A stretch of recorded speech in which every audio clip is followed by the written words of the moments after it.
Hello, YouTube. The bull market faces a key test, just like it did in 2020, where we closed over the previous candle high in 2020, and right now we are currently above. This is very important because the last rally was an incredible 45% after this pattern played out. We're looking at the red box and the rally that followed. So if this is going to happen again, oh my goodness, we don't want to miss it. So we're going to come back and look at some charts. But first of all, let's understand that we're currently inside of greed, which means we're seeing higher highs on the chart. We're right here at our 52-week high, and we're pushing higher for fear and greed. This is exactly what the bulls want to see. So are we going to get Jerome Powell saying, hey, Santa Claus is coming to town? Or are we going to get a little bit of a rude awakening where we're not actually going to go to a new all-time high? And this pattern here is actually giving us a little bit of anxiety, which means Jerome Powell might actually have done too much. This will be very important because we can note that we have some key economic data coming out this week. Notably, we have GDP coming out of the US on Wednesday, which is going to be a preliminary print for Q3. And if we have a look at that number, we're going to see that it was actually quite positive. So if we have a look here, we look at Q3, we can go back in time and see that for the third quarter, we had growth of 5.4%. So we're going to be seeing that number come in on Wednesday. And then we're also going to have core PCE coming out on Thursday, expecting a decline on headline numbers, including core PCE on a year over year, and then also on a month over month. And then finally, we got the big man talking on Friday. So this will be very important. And I say it's going to be very important because I had to look here and see exactly what he's going to be talking about. And it tells us here that on Friday, December 1st at 11 a.m., he's going to be having a fireside chat as it relates to probably economic policy. So I think we're probably going to get some headlines out of Jerome on Friday. And because that'll be the first calendar day of the month, again, just look here. The last calendar day of the month is going to be Thursday with that core PCE. And then we open up a fresh month going into December. So we're going to look back at those patterns in a minute, but make sure you pay attention to this. It's like really important. And I say that because after Jerome Powell talks, he's probably not going to talk again until we have the FOMC meeting for 2023. This will be the last meeting. And the reason why it's important is because there's a little asterisk beside this meeting. This asterisk means that it's a meeting associated with a summary of economic projections, which means that he's going to be telling us whether or not this data is supporting more pauses, or if they got to do less, or if they have to do more. Finally, what we can notice that we did get some bearish signals for a shorter time frame, which means swing trade or the daily chart. And we got one that held to the cent on PSQ, which means inverse NASDAQ. And this one here provides a risk reward of 5-to-1. We can also note that we had an SH alert, which failed by 2 cents, which popped off on Friday. And this one here provides a 10-to-1 risk reward. This will be important because, as we mentioned, we have a Black Friday sale going on, which ends on December 2nd. And there's currently 5 days left. So I'm gonna be streaming this week to walk you through all this key data. But as we're looking here to the chart, we'll just pop over to the daily chart for a moment. The reason why I find this particularly notable is because as of right now, we've stopped going up, which just means that we've bounced off the uptrend multiple times, and now we're arguably going sideways. If we know that the key data is going to be coming out later in the week, let's look here to our economic calendar. Where is it here? So key dates, I think consumer confidence will be important, but it's not going to be as important as GDP, or we even got CPI coming out of Europe, which is expecting a decline as well. But we are focused on America, which means we're going to be focused on the Thursday numbers. So Wednesday, Thursday, Friday, which means that if we dip down into the first half of the week, that would probably be good because then we can rally up for the second half of the week. If we rally into the first half of the week, let's just be very mindful of what that could mean. It means that maybe we're going to get a little bit of a softening. If we look over here to the seasonality chart, what I would also note, again, just because I'm trying to be mindful, I don't know whether we're currently in November or if we're in October. All I know is that after a period where we go sideways, we get a little bit of a drop. So what could cause a drop this week? I'm not sure, but I just showed you there's 3 really important economic data points, and I would say that we're probably going sideways here. So the potential, again, keyword being potential, that we could get a dip, which would potentially backtest previous resistance. So resistance should turn into support. Well, that's kind of what our system is saying here. Hey, be receptive to the idea we could be going down. It's still a whisper alert, which means that it is not yet actually confirmed it's going to be going lower. We would be looking for that alert on Monday. All right, I'm going to ask you for a huge favor as we're getting started. If you could please consider smashing that thumbs up, and subscribing to the channel. I would greatly appreciate that. Thank you so much for your support ahead of time. And if you want to learn more about our algo system, I'll talk about that at the end of the show. Thanks so much. All right, so at a high level in about 5 minutes, that's really what I'm looking for. If we look over here to the weekly chart, we'll look back at those monthlies in a moment. Meaning, I'm going to walk you through and tell you exactly what I'm noticing here. Let's actually just do that really fast. Let's preview it. So here we talked about SPY, and here I'm talking about how we closed the month over, and over here we're currently over. This will be important because if I look over here to SPX, this is where I had my bull notes and my thesis laid out, where we note we got a 1, 2, 3, 4, 5-step process, high, the dip, the consolidation, and then we get the higher high closing over the previous top, and then we rally. So with number 4 is just, can we hold the low? And then number 5, can we make a higher high? Well, we just did. We just formed a monthly higher high. It was 1 month delayed. So if we now move this this box over, we can see that, okay, yep, it's actually happened. We can see we formed the higher high closing over the high. And then over here, we have that higher high closing over the high. The challenge for me as I look here is that we had that same indigestion where after we close over the resistance, not just the previous candle high, but over the 52-week high, we can note that's right here. Then we go higher. So as we're set to close out November and then open up December, we have really important data, which is going to drive the chart. And then finally, if we look here, if we're going to really repeat what happened here, we rallied 50% off the bottom. So if that was to decline, if that was to repeat here, we could be looking for a target all the way up to roughly 55, 5600, 560 SPY. Oh my goodness, would that be an incredible move? Yep, that would be an incredible move. So that's really what I want to go through here. So this is the bullish scenario where all we have to do, if we look here closely now, let's go back to SPY. Let's just remove everything. So we close the month out at or near the high of the month. And again, remember, November is historically the best month of the year. What's the second best month of the year? December. So if we're doing a normal year, strong November, we're currently up by nearly 9%. And then we should go higher into December. That means that Santa Claus is going to come to town and we're probably going to go up. But you can note as well that we need to actually break over this 52-week high. Without that, it's still resistance. We've not yet actually cleared it. Over here on QQQ, it has cleared it. So if we look here, we're currently over that candle high. And over here, we were over that candle high. So not to overcomplicate it, it just means that we need to see the charts start to advance. If we have a look here at the weekly charts now, the reason why this is important, and then I'll come back and talk about this bear story in a moment, I just want to finish off the reason why I'm looking for what we are here. So for the S&P, finally, 452 was a big resistance area that we actually got through, and that was very significant.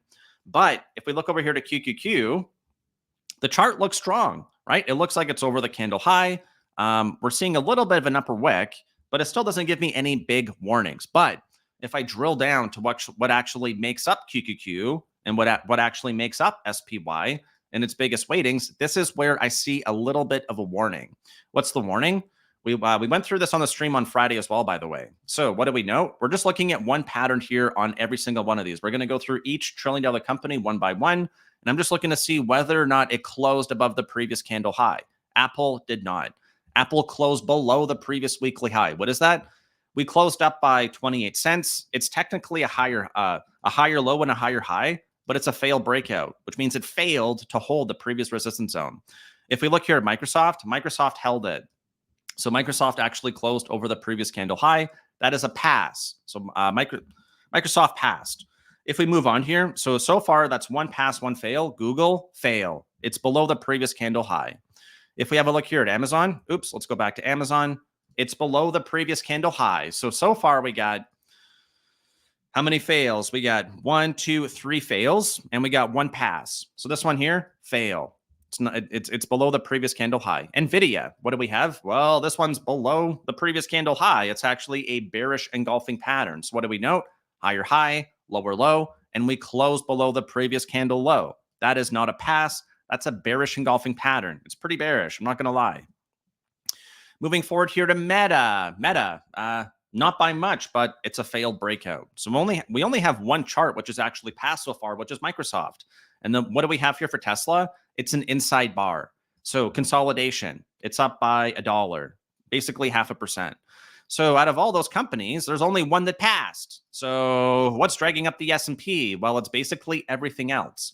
which means that if we have a look here to our heat map, what we're likely going to notice that we're seeing some breadth and we're seeing some depth. So if we look here to a 1 week, what do we note? Okay, well, the rest of the market's starting to perk up. Let's look at the last month now.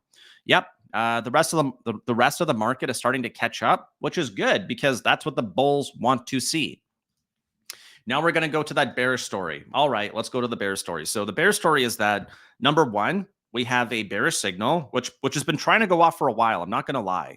If we widen out the calendar, here's the part that I want you to pay very close attention to. So this is a short-term signal, and it would be a counter trend move. If we look here to S&P and QQQ, and we widen out the calendar, because I want you to pay attention to this. We have a look here at our invest alert, which means the weekly time frame, which is good for at least a 2-month hold.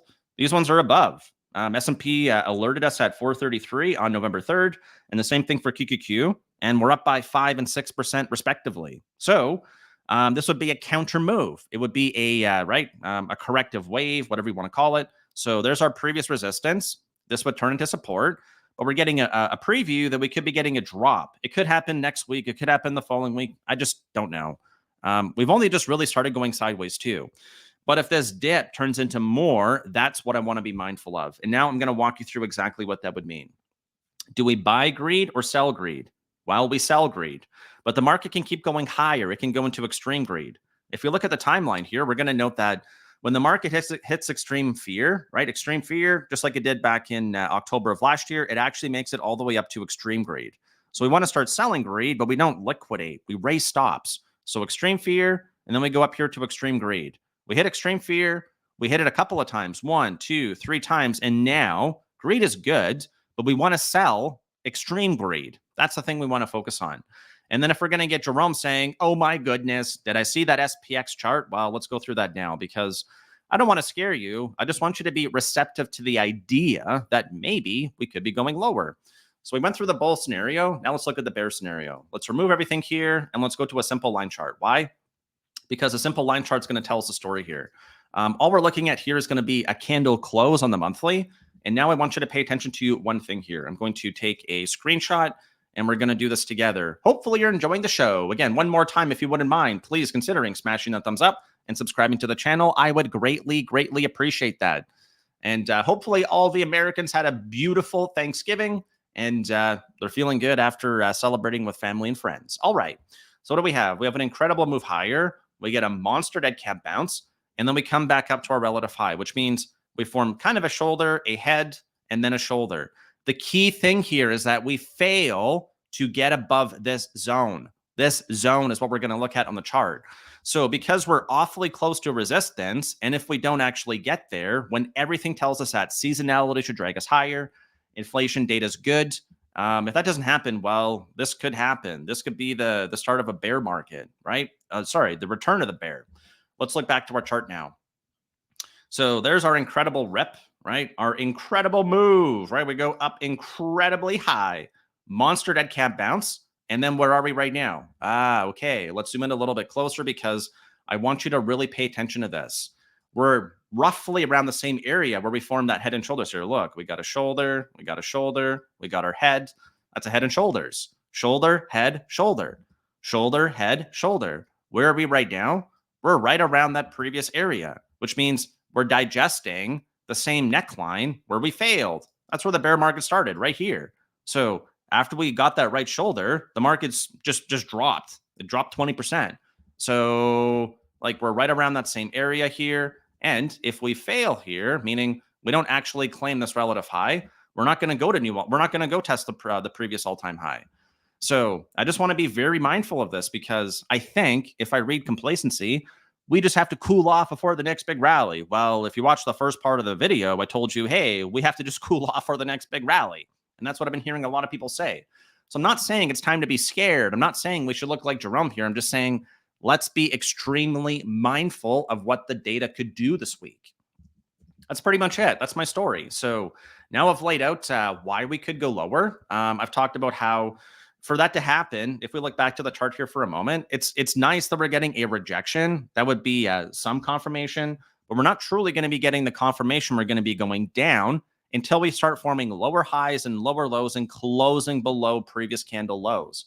That's ironically what we started to do for the last 3 months. High, lower high, lower high, lower high, low, lower low, lower low, lower low. And we closed below the previous candle low, closed below the previous candle low. So we did start a corrective wave and we did cool off. Now the question is it time for the next big rally? Are we going to go into extreme greed? I know that seems like super, super simple. So as we're finishing off the story here, I'm just going to close all these windows out, and then we'll come back to here for a moment. So we looked at S&P, we looked at QQQ. I want to look at 2 or 3 more quick charts because these ones here are also at a critical level.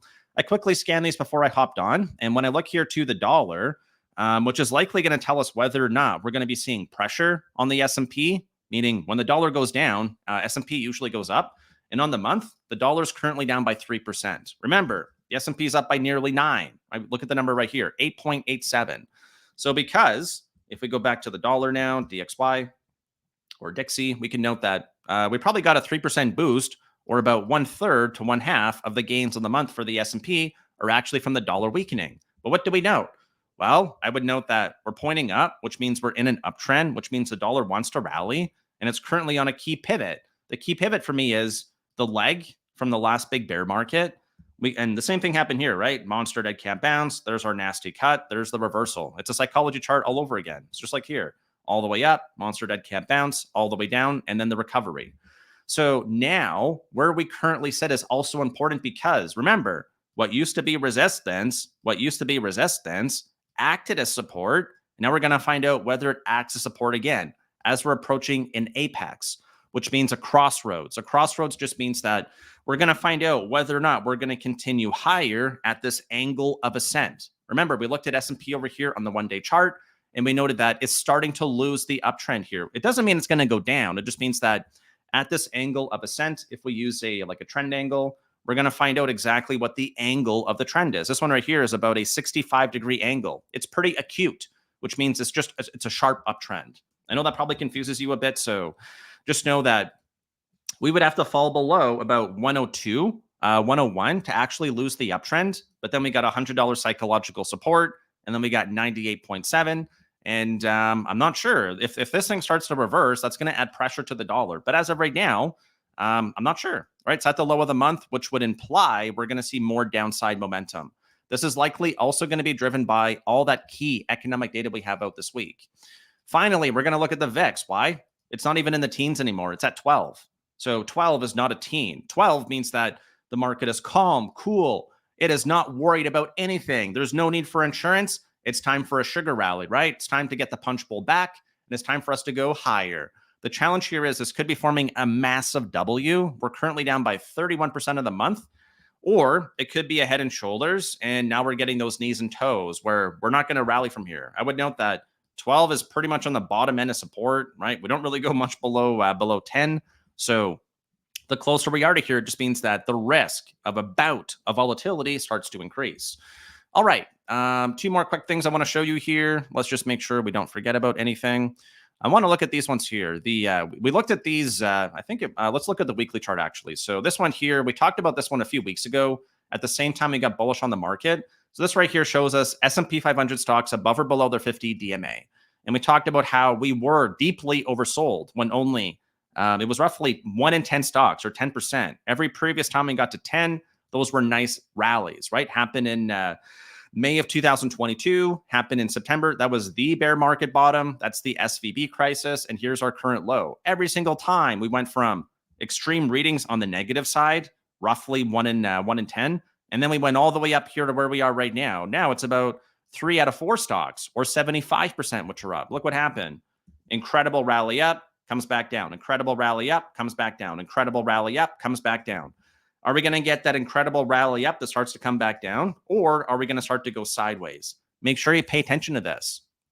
This is another way of looking at whether or not the average S&P 500 stock is trending up in the short term. That's what the 50 DMA is. It's the short-term price. Well, right now, it's a violent rally. It's going up dramatically. If you look here to the second one, this is going to be S&P 500 stocks above their 200 DMA, right? S&P 500 stocks above their 200 DMA. Exact same extreme reading. Was not as extreme as previous times. We note that in 2018, that's Jerome Powell, right? Taper tantrum. Then we got the lockdown low. Then we got the June bottom. Then we got the bottom, the bear market bottom in October of last year. And then we got our most recent one, right? There we go. So this one wasn't quite as extreme as the last ones. 200 DMA is going to be long-term price, but we hit roughly 1 in 4, right? 25%. And then what happens? That's the bottom. That's the bottom. That's the bottom. Now the question is whether or not we're actually going to form a higher high. High, lower high, lower high. Are we going to make it back up to here to roughly 8 out of 10 stocks? That would mean that we're going higher into December. So we're showing you a lot of data to really tell you that the market could be going up or down. But what I would really encourage you to do is to make a plan. I've talked about this before. Nothing is going to equip you better than just being mindful of the potential on a monthly time frame. Again, you're going to have to wait like a month, if not months, to get confirmation on this. But it's not time to get fully on one side or the other. We want to look for data. We want to look for confirmation. Thank you for tuning in this weekend. If you're interested in joining me after I sign off of YouTube, you can see that we have a Black Friday sale on, which gives you up to 40% off for the next 5 days. I will be back for a public stream on Monday, so I look forward to seeing you then.